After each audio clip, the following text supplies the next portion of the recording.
Nos encontramos en el tramo principal de eso que los investigadores llamaron la Edad Antigua. De lo más profundo, de lo más intrincado de los bosques nórdicos, surgieron los bárbaros, para azote y devastación del gran imperio hegemónico, el Imperio Romano. Entre esos bárbaros había tribus sobresalientes, pero una destacaba sobremanera. Dicen los cronistas que era la tribu más civilizada de los bárbaros. Su nombre, los godos.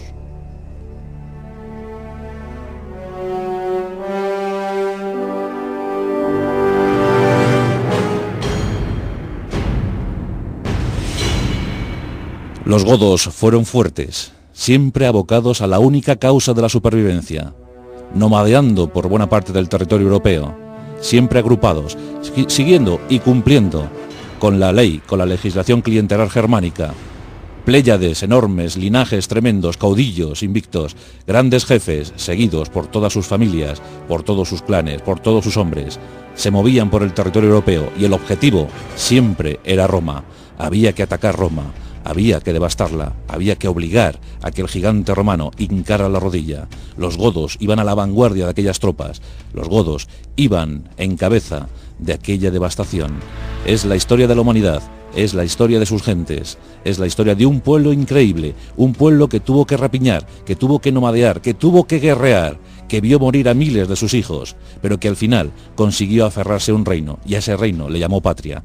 Es la historia de los godos, y amigos, también es nuestra propia historia. A ellos les tocó diseñar el prólogo de la Edad Media española. De los godos y de su vertiente occidental, los visigodos, esta noche vamos a hablar. Pero ¿quién fue el iniciador de la saga? ¿Quién fue el gran héroe eterno de los godos? Tenía un nombre muy claro, muy rotundo, como era él, un rotundo guerrero, Alarico I, el gran jefe de los baltingos.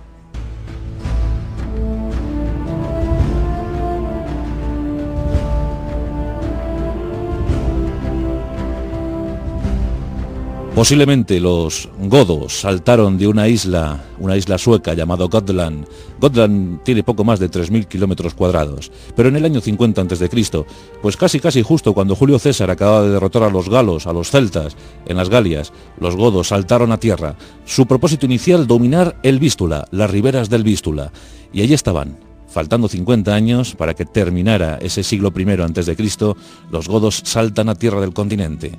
Y allí los encontramos en tres grupos diferenciados, los greutungos, o los de los bosques, llamado tribu de los bosques, los tervingos, llamados también la tribu de las rocas, o los visus, llamados también la tribu de las llanuras.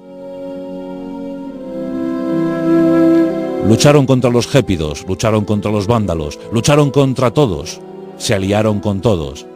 Avanzaron inexorablemente por el continente europeo. Finalmente los Gauti les absorbieron, les asimilaron y de ahí tomaron el nombre. Desde entonces serían los godos. Durante siglos fueron caminando por el continente, fueron vadeando ríos, enormes ríos como el de Dniester o como el Volga o como el Vístula. Finalmente llegaron al Danubio y el Danubio les gustó. Por el Danubio deambularon durante meses, durante años, durante siglos.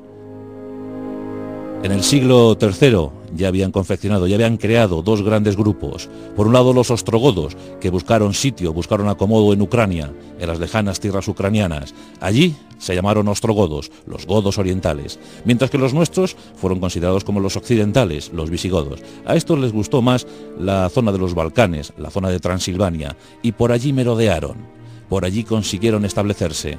Fueron los metsogodos, los godos que vivían por las zonas todavía inexpugnables para los romanos. Estos al final tuvieron que desistir, tuvieron que abandonar, tuvieron que dejarles vivir, incluso tuvieron que firmar pactos, feudos. Por fin, los godos empezaban a tener un terreno al que llamar país, un terreno al que llamar patria. Desde el año 332 comenzaba una extraña relación con el Imperio Romano. Pronto daría tremendas consecuencias.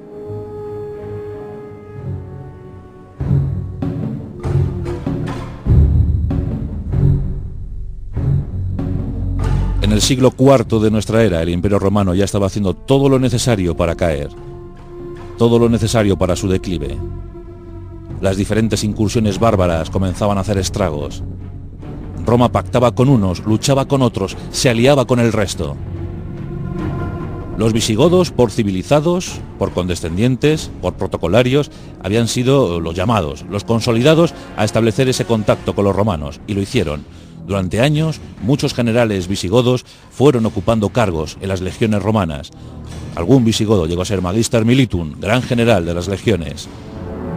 Roma estaba muy necesitada de efectivos, de tropas auxiliares que la pudieran surtir de soldados en sus diferentes guerras, en sus diferentes fronteras.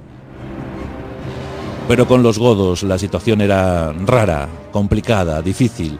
A veces se pactaba, a veces se luchaba en común, pero otras veces el desencuentro era inevitable. Era la época de la fracción, la época de la bipartición, la época en la que los orientales y los occidentales también aparecían en el seno de los romanos. Los visigodos estaban en contacto con el Imperio Romano de Oriente.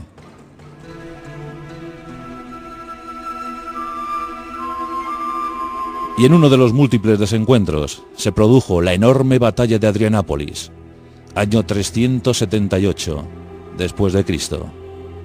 Allí los romanos orientales vieron perder nada más y nada menos que a un emperador, a Valente. La caballería visigoda pasó por encima de las legiones, de las paupérrimas legiones romanas orientales. Los visigodos camparon a sus anchas. Durante 5 años la devastación fue total en la península balcánica. Las hordas visigodas hicieron acopio de fuerza e inundaron con sus lanzas, sus arcos, sus espadas todo el territorio griego.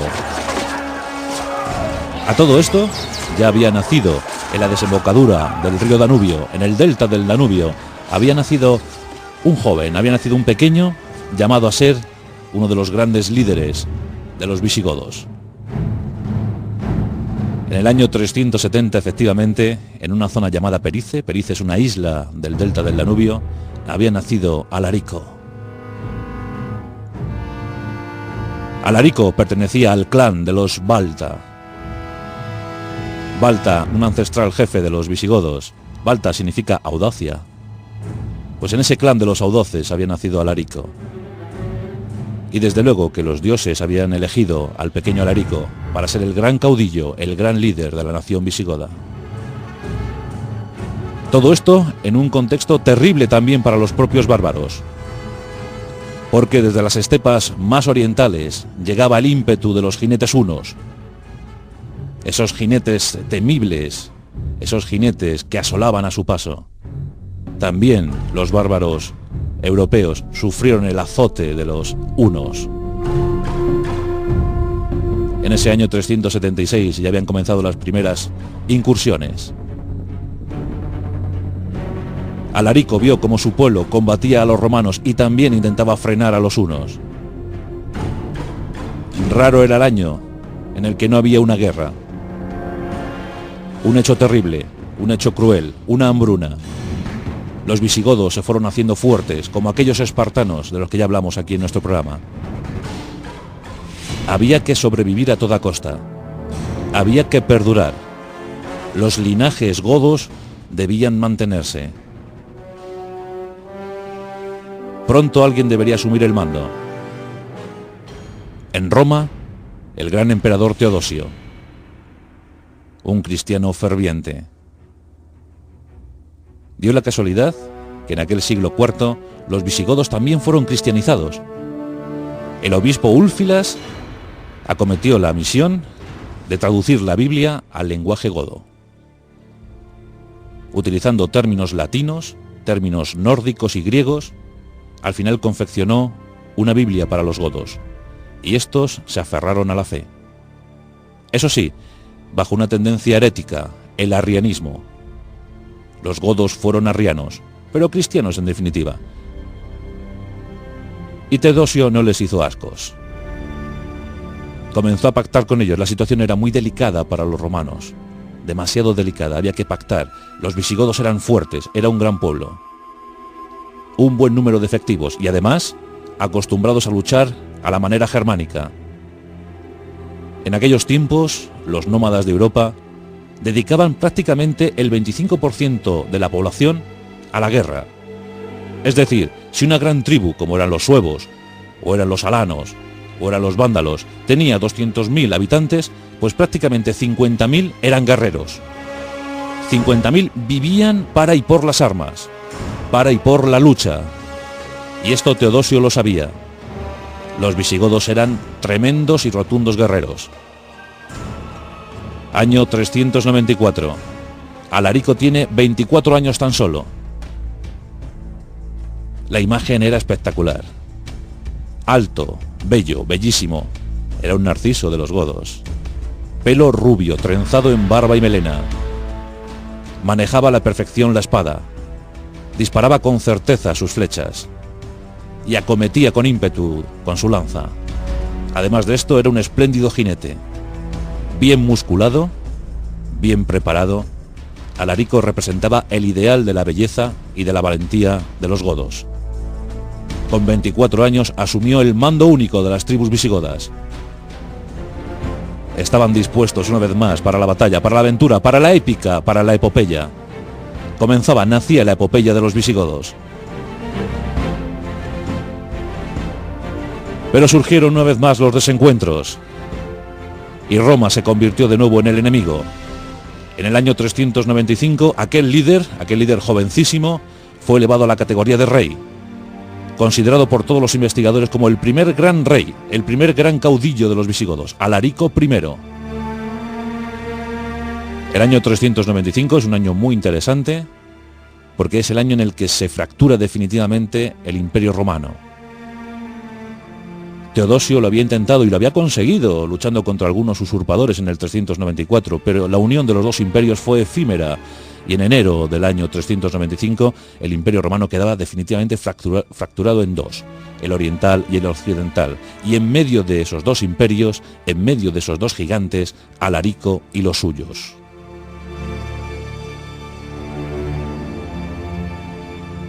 Aquí le tenemos con 25 años, cabalgando y encabezando las tropas visigodas. Consiguió acuerdos con unos y con otros, consiguió dinero de Roma para evitar sus ataques, sus rapeñas, sus incursiones. Alarico agrupó a los suyos, les entrenó, les dotó de armamento, el mejor armamento de la época, y todo eso a costa del erario público romano. No le querían como enemigo y le pagaron, pero él lo que utilizó ese dinero es para preparar a su pueblo, porque sabía que los avatares iban a ser muy intensos. Tras la muerte de Teodosio, el imperio había quedado dividido en dos, y Teodosio había dado en herencia estas dos partes de imperio a sus hijos, Arcadio en Oriente y Honorio en Occidente.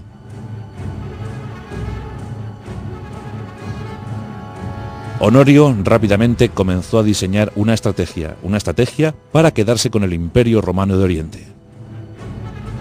Y en esa estrategia estaban los visigodos. Honorio pactaría con los visigodos para ocupar Oriente. Teodosio también había dejado un buen tutor para los dos jóvenes augustos.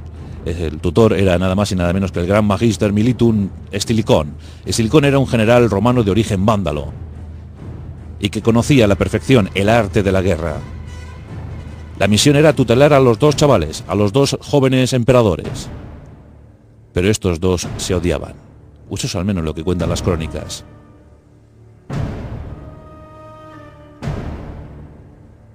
Tras múltiples desencuentros, llega de nuevo la oportunidad para Alarico.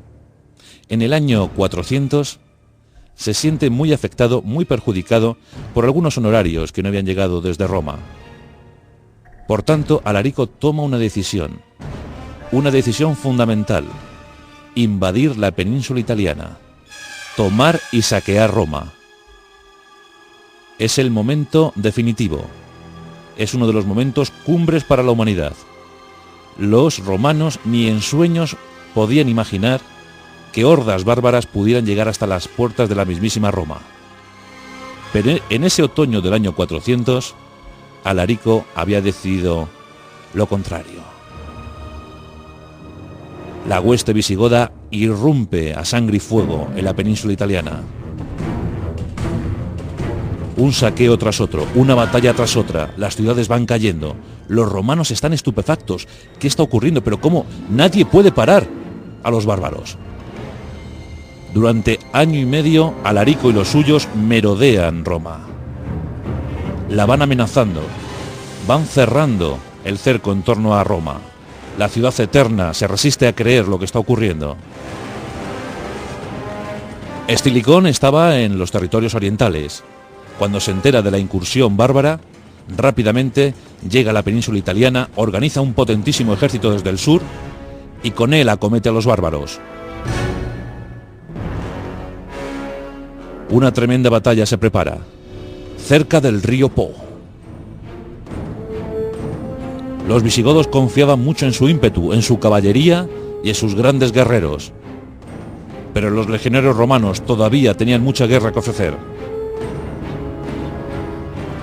Llegado el momento, los legionarios arremetieron contra los visigodos. El choque fue brutal. La caballería visigoda se estrelló contra los escudos y las lanzas legionarias. Golpes, flechas, hachas, espadas, centenares de muertos sobre el campo de batalla, flechas de fuego, ira y fuego. Los legionarios batieron por completo a los visigodos. Fue una gran victoria para Roma.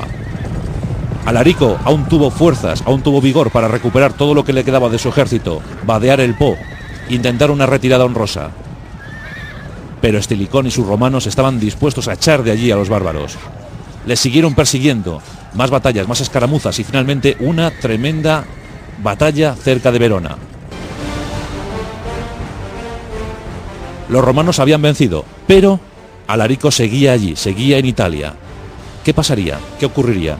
Estilicón, buen militar pero también buen estratega y buen diplomático, dio una estupenda fortuna a Alarico. Alarico con esto se convenció y como tampoco tenía muchas fuerzas para seguir aguantando los empujes romanos, cogió el dinero y se largó. Fue la primera intentona de los bárbaros. No sería la última. En el año 403 los bárbaros habían huido definitivamente de la península italiana. Los romanos recibieron alborozados la noticia. En el 404 levantaron un arco triunfal conmemorando el hecho. Estilicón era un héroe. Pero lamentablemente el emperador Honorio no lo era tanto. Honorio se encontraba refugiado en Rávena, la capital administrativa del imperio. Después de la victoria sobre los bárbaros, empieza a soñar con tomar el imperio romano de Oriente. Quiere arrebatarle ese imperio a su hermano Arcadio. Y claro, en la antigüedad los pactos, encuentros y desencuentros eran norma habitual. Por tanto, ordena a Estilicón que negocie con Alarico, que le vuelva a llamar, que le vuelva a sugerir la posibilidad de alianza.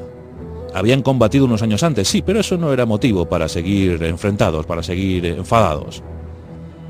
En el 408 se iba a dar el golpe definitivo a Oriente.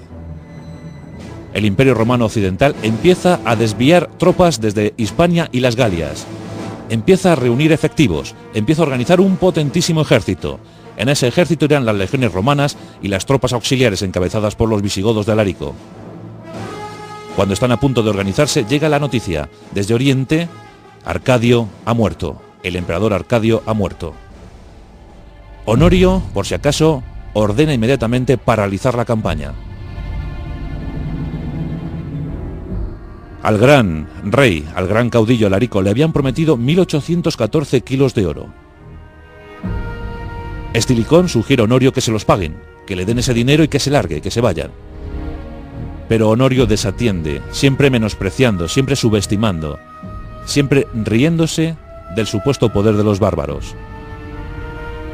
Y por si fuera poco, Honorio desconfía de Estilicón. Piensa que tanto Alarico como Estilicón han confraternizado, que son amigos, que incluso pueden encabezar una revuelta para quitarle a él el trono y hacerse con el mando del Imperio Romano de Occidente. Honorio comete dos torpezas. La primera, ordenar desde la facción más reaccionaria del Senado el asesinato de Estilicón. Y la segunda, no pagar a Alarico.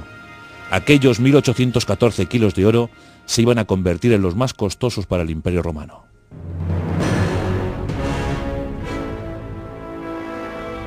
Los soldados de Estilicón, muy preocupados por la muerte de su jefe, deciden no rendir más tributo a Roma y 30.000 de ellos se pasan al bando de Alarico.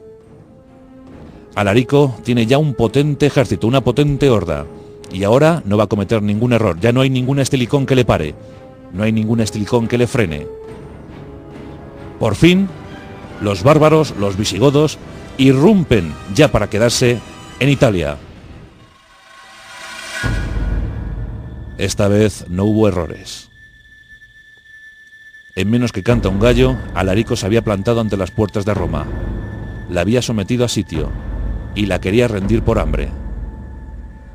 Exige un tributo, exige un rescate para no asolar la ciudad eterna, la ciudad famélica, la ciudad atemorizada. Pide y le dan 5.000 libras de oro, 10.000 libras de plata, 4.000 libras de pimienta y 4.000 piezas de tela. Los romanos pagan. Alarico piensa en irse, ha conseguido un buen rescate y se acerca a Rávena para ver a Honorio. Honorio, escondidísimo, recibe a Alarico. Alarico lo único que pretendía es que le cedieran territorios, lo que es hoy la actual Austria, para establecerse allí con su pueblo. Él solo quería un reino, él solo quería una patria. Pero Honorio vuelve a cometer el terrible desastre de menospreciar al visigodo. Alarico se siente humillado, sube a lomos de su caballo y vuelve con sus tropas. Honorio va a pagar muy caro haber despreciado así al rey de los visigodos. Año 410, en el verano del 410. Ese 24 de agosto del año 410 pasará a la historia. Nos encontramos con Alarico, muy embravecido, dispuesto a resolver una situación que ya venía intuyendo desde hace muchos años, porque cuenta la leyenda que una voz sobrenatural, Alarico decía demoníaca, esa voz demoníaca le decía: intraves in urben, entrarás en la ciudad. Él sabía que los demonios le obligaban a tomar Roma, había que desolar Roma. Había una idea muy extendida entre los cristianos, y es que tras la caída de Roma llegaría el fin del mundo. Sería el fin del mundo para todos, y Alarico estaba dispuesto a acelerar ese fin del mundo. Puerta Salaria, en el noroeste de la ciudad eterna. 24 de agosto, Alarico ordena a sus tropas tomar al asalto la ciudad de Roma. En esa madrugada, la horda de visigodos entra por la Puerta Salaria. Los romanos apenas pueden ofrecer resistencia. Las murallas van siendo asaltadas una tras otra. Los visigodos irrumpen en la ciudad. Alarico, amante de la belleza y sobre todo presuponiendo que podría ser el primer emperador de origen bárbaro, porque quería asumir el trono del poder de Roma, ordena a sus hombres no devastar ningún templo cristiano, así como ningún monumento emblemático de la ciudad. Durante 6 días, los visigodos se adueñan de Roma. Los saqueos, las torturas, las matanzas, la masacre, el fuego se adueña de Roma. Lo impensable, lo nunca visto. Miles de romanos son pasados a cuchillo. Los visigodos hacen acopio de todo el botín que pueden. Un botín espectacular que servirá para confeccionar el gran tesoro visigodo, ese tesoro que posteriormente llegaría a Hispania. A sangre y fuego, la ciudad eterna, la ciudad de las 7 colinas, fue arrasada. Tras 6 días y 6 noches, los visigodos abandonan Roma. Las alforjas, los carruajes, los caballos van repletos de tesoros. La columna visigoda es enorme, de enormes dimensiones. Miles de guerreros, contentos, felices, satisfechos, habían comido, habían bebido, habían saqueado Roma, habían entrado en la historia. Con ellos miles de esclavos, la propia Gala Placibia, hermana de Honorio y de Arcadio, hija de Teodosio, iba como rehén de los visigodos. Alarico estaba estupendo, estaba espléndido, exultante, tenía 40 años y se creía el rey del mundo. Alarico quería mantener su dominio, quería ser el nuevo emperador romano, pero sabía perfectamente que para eso debía abastecer a sus tropas. Los graneros del imperio se encontraban en el norte de África. Alarico decide fletar una potente flota. Quiere poner muchas naves a disposición de los visigodos para que vayan al norte de África y que la tomen también al asalto. El imperio romano debería ser ya el imperio visigodo. La columna visigoda se dirige hacia la punta devota de la península italiana. Pero lamentablemente los sueños de Alarico no se iban a poder conceder.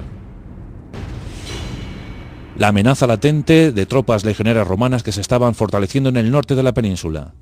Además, la flota visigoda, dispuesta al efecto de tomar el norte de África, había sido también hundida por tremendas tormentas. La empresa africana no se iba a poder realizar por el momento. Mientras tanto, Alarico va consolidando su poder, su hegemonía sobre el sur de Italia. Va tomando una ciudad tras otra, las devasta, las arrasa, las rapiña. Los visigodos parecen imparables, parecen invencibles. ¿Quién podrá detener al gran rey Alarico? Pues ni los legionarios, ni los dioses, ni nada por el estilo. Nos encontramos en la ciudad de Cosenza. Y en Cosenza se encuentra Alarico dispuesto a tomar la ciudad, como siempre, cuando la enfermedad se adueñó de él. La enfermedad, en forma de malaria, cobró pieza en la figura de Alarico. El gran rey, el héroe eterno de los visigodos, murió entre convulsiones y fiebres. Los visigodos le lloraron. Era el primero al que habían seguido como gran líder de todos. Hasta entonces los clanes familiares, los clanes de linajes, las grandes clientelas germánicas habían hecho de los bárbaros tribus desunidas que luchaban cada una a su libre albedrío, pero con Alarico se habían unido. Con Alarico habían encontrado identidad, habían encontrado sentido a su vida nómada. ¿Cómo le despedirían sus hombres? En Cosenza había un río, el río Busento. Y los visigodos decidieron dar el último homenaje a su rey. Sabían perfectamente que el cadáver de Alarico sería pieza codiciada para los romanos. No podían ofrecer esa pieza. Tenían que esconder el secreto de Alarico. Y entonces fue cuando imaginaron algo sorprendente. Llevaban consigo pues miles de esclavos y vieron el río Busento. Y rápidamente los mejores generales de Alarico idearon un plan. Desviar el curso del Busento. Pusieron a trabajar a miles de esclavos, hasta que consiguieron un gran muro de contención. Con eso frenaron el avance de las aguas. En el lecho, cavaron una enorme y profunda fosa. Y allí, entre rezos mortuorios, entre cánticos, entre homenajes, depositaron el cuerpo de su gran rey Alarico, su héroe, su gran capitán. Junto a Alarico, el enorme tesoro, muchos tesoros. Cuando finalizaron el entierro, ordenaron derribar los muros de contención y las aguas del Busento volvieron a ocupar su cauce natural. Desde entonces la tumba de Alarico está perdida. Nadie sabe dónde está, nadie la encontró, nadie se atrevió a buscarla. Hoy queda un resto de aquel episodio, de aquella jornada. Hay un río, el Busento, efectivamente, pero hay un puente que se llama Puente de Alarico en la ciudad, donde se supone que está la tumba de Alarico. Nadie ha intentado buscarla. Después de este homenaje póstumo, los generales visigodos ordenaron matar a los esclavos que habían participado en la obra. Se reunieron y decidieron, siguiendo con las costumbres germánicas, buscar un nuevo rey, porque los reyes serían desde entonces, se proclamarían de forma electiva. Los mejores soldados, los mejores guerreros, se reunieron en torno a los generales, en torno a los líderes. Y todos se fijaron en el gran príncipe Ataulfo. Ataulfo, cuñado, casi hermano de Alarico, había sido elegido por sus hombres, por su valor, por su audacia, por su entrega, por seguir con la dinastía de los Valtingos, con la dinastía de los audaces. Rápidamente, miles de guerreros visigodos cogieron sus espadas y las hicieron chocar contra los escudos, mientras que proclamaban al aire un grito, una palabra: Ataulfo. Ataulfo era el elegido, era el designado, era el nuevo rey de los visigodos. Ataulfo tenía una misión, la primera, fundamental. Sabía que su pueblo no estaba preparado para asumir las instituciones romanas, por tanto había que descartar el sueño de Alarico. Había que huir de Italia, había que buscar el reino en otro sitio. Pactó con los romanos y logró salir de Italia. El propósito era luchar en las Galias. Muchos generales de provincias, muchos generales romanos ansiaban el poder. Los visigodos de nuevo se convertían en aliados de los romanos a cambio de comida, de armas, de intendencia, y con ellos fue Ataulfo, y con ellos llegaron a las Galias. Allí montarían, allí crearían el reino de Tolosa. En el año 414, Ataulfo ponía pie en tierras de Hispania. Un gran rey, enamorado de Gala Placibia, una enorme historia que ya contaremos en otra ocasión. Después de Ataulfo, grandes reyes, algunos pérfidos como Sigerico, que acabó con la vida de Ataulfo, ordenando su muerte, pero otros muy valerosos como Balia, que luchó como federado de Roma, luchó en la península durante 2 años a sangre y fuego, con los suevos, con los vándalos, con los alanos. Consiguió vencerles, consiguió el reino tan ansiado para los visigodos. En el 418, por fin, los visigodos, las tribus visigodas, esos nómadas que desde hace 5 siglos buscaban un territorio al que llamar patria, lo encontraron. En el 418, con el gran rey Teodorico I, nacía el reino de Tolosa, y un tiempo muy feliz para ellos.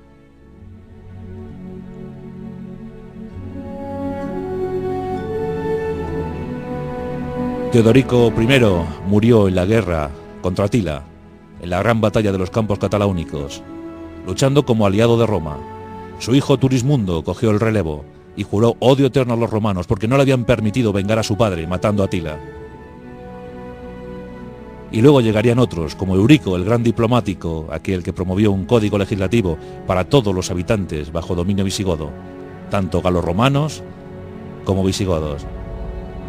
Se pondría fin al reino de Tolosa en el 507, con la batalla de Buil, donde los francos y sus hachas acabaron con los visigodos y su rey Alarico II. Por fin, con Gesaleico, entrarían definitivamente en Hispania. Y como siempre, luchando, nomadeando, guerreando, desde Barcino hasta Emérita Augusta, de Emérita Augusta a Toledo. Y allí ejercieron su poder durante algunos siglos. Figuras ilustres aparecerían como San Isidoro, el hombre más culto de su época, aquel que alabó a Hispania, aquel que dijo: los godos te raptaron, los godos te gozaron. En 300 años, en 3 siglos, ni una sola generación de godos se quedó sin hambre, sin guerras, sin matanzas, sin crueldades, sin desidias, siempre luchando por la supervivencia, como cualquier tribu bárbara, como cualquier tribu germánica. Entraron en Hispania en número de 200.000, y aquellos 200.000 aguantaron bien. Reyes de todo tipo, 33 reyes, si añadimos a estos a Alarico, y añadimos también a Gila II y a Ardón, pues tenemos un listado de casi 40 reyes, casi 40 monarcas, durante un periodo al que los investigadores llamaron la Edad Oscura Europea. En ese tiempo, entre el Imperio Romano y el Imperio Musulmán, estuvieron los visigodos, nuestros visigodos.